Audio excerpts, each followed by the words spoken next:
السلام علیکم رحمۃ اللہ وبرکاتہ۔ آن لائن تعلیمی دنیا میں آپ کا خیر مقدم ہے۔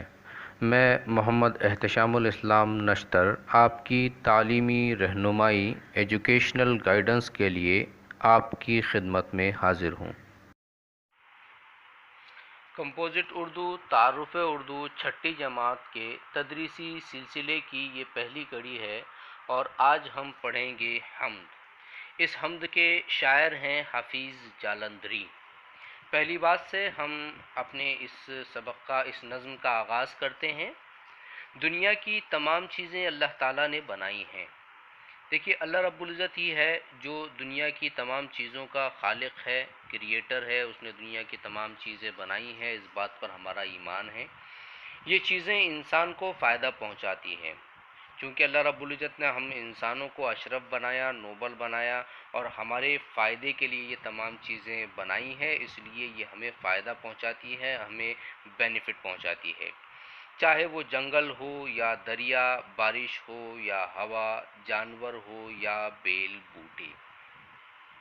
ہمارے اطراف میں جتنی بھی چیزیں ہیں، چاہے جنگل ہو، فارسٹ ہو، دریا، ریور ہو، بارش، رین ہو، یا ہوا، ایئر ہو، یا جانور، اینیمل ہو، یا بیل بوٹے، کریپرز اور فلاور وغیرہ، یہ جتنی بھی چیزیں ہیں یہ اللہ رب العزت نے ہم انسانوں کے فائدے کے لیے بنائی ہیں اور یہ تمام چیزیں ہمیں فائدہ پہنچاتی ہے۔ یہاں پر لفظ بیل جو استعمال کیا گیا، یہ اگر اس کے اوپر زبر، بے کے اوپر اگر آپ لگا دیتے ہیں تو وہ بیل ہو جاتا ہے، تو زیر زبر کا ہم لوگوں کو خاص طور سے خیال اردو میں رکھنا چاہیے۔ بوٹا کہتے ہیں، جو بڈ ہے یا کلی ہوتی ہے اس کو کہتے ہیں۔ بیل بوٹے سے یہاں پر مراد ہے جو بیلیں ہیں اور اس کے علاوہ فلاورز ہیں، یہ ساری چیزیں اس کے اندر آ جاتی ہیں۔ آدمی اپنے فائدے کے لیے ان کا استعمال کرتا ہے اور اللہ تعالیٰ کا شکر ادا کرتا ہے۔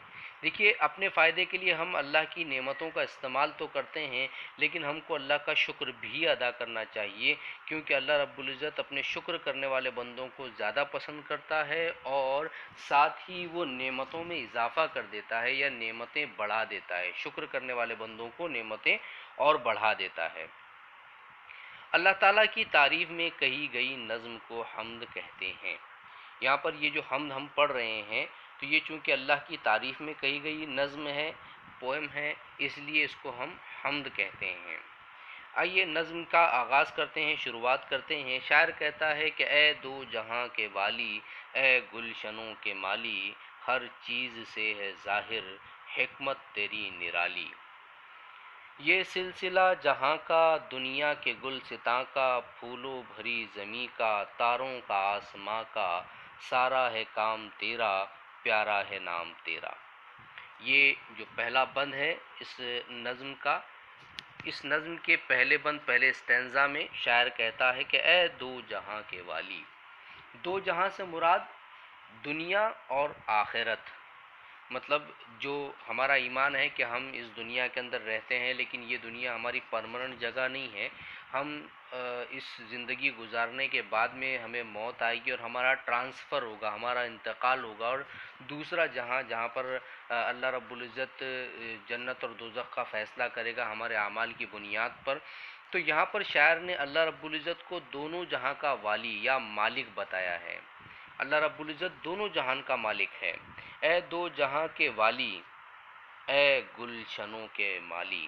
گلشن لفظ گارڈن کے لیے بولا جاتا ہے، جس کو آپ باغ بھی کہتے ہیں۔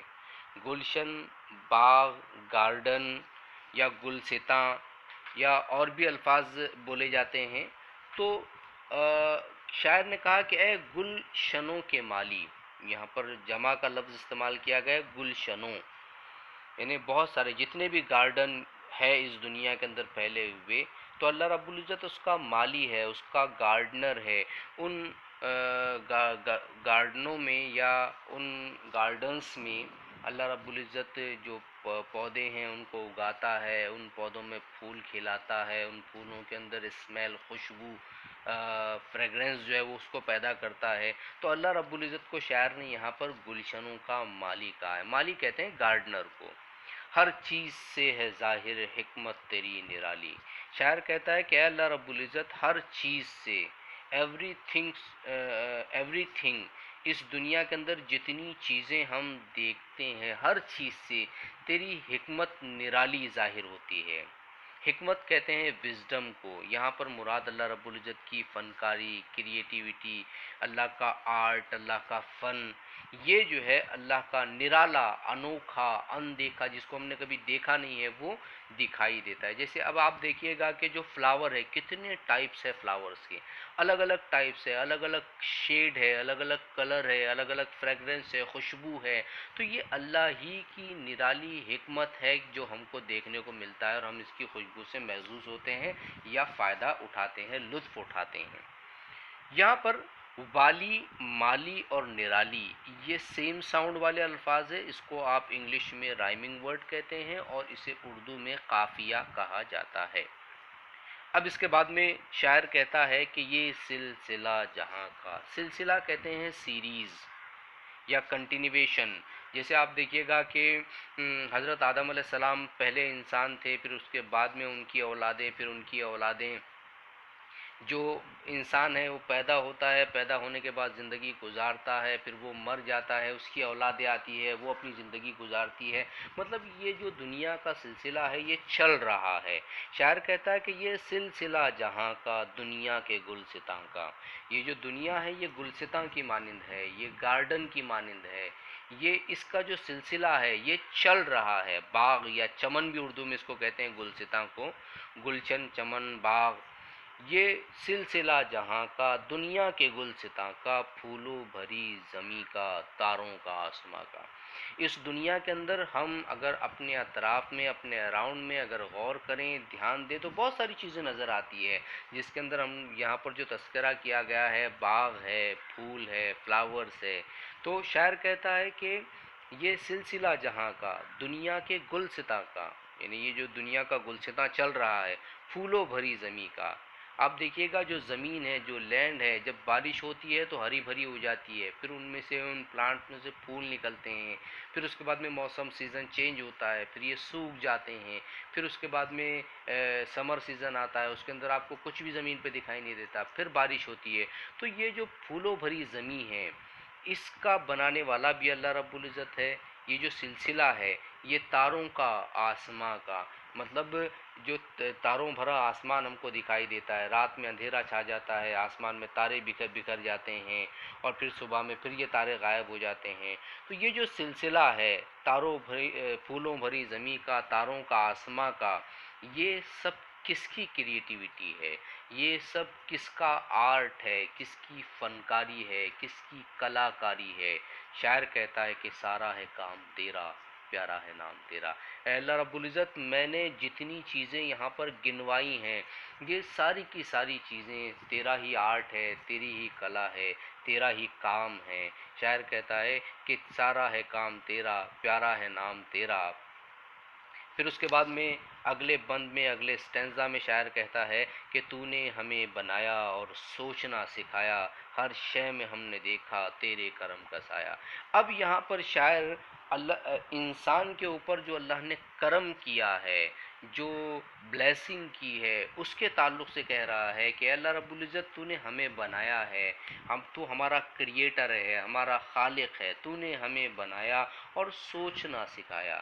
تیری جتنی کریشنز اس دنیا کے اندر ہے، ان تمام کریشنز کے اندر ہم اعلیٰ درجے کے ہیں، ہم نوبل ہیں، ہم بیسٹ کریشن ہے۔ کیوں بیسٹ کریشن ہے؟ کیونکہ تو نے ہمیں سوچنا سکھایا، ہمیں عقل دی، ہم سوچتے ہیں، ہمیں سوچنا سکھایا، ہر شے میں ہم نے دیکھا، شے سے مراد چیز، کوئی بھی چیز، ہر شے میں ہم نے دیکھا تیرے کرم کا سایہ۔ اے اللہ رب العزت، ہم نے جس چیز میں دیکھا، جہاں غور کیا، جہاں دھیان دیا، وہاں پر ہمیں تیرے کرم کا، تیرے کائنڈنس کا سایہ نظر آیا، شیڈو نظر آیا، ہمیں ہر جگہ پر تیرا کرم جو ہے وہ دکھائی دیا ہے۔ یہاں پر آپ دیکھیے گا، بنایا، سکھایا اور سایہ، یہ رائمنگ ورڈز ہے اس اسٹینزا میں، اس بند میں۔ اسٹینزا کو آپ اردو میں بند کہتے ہیں۔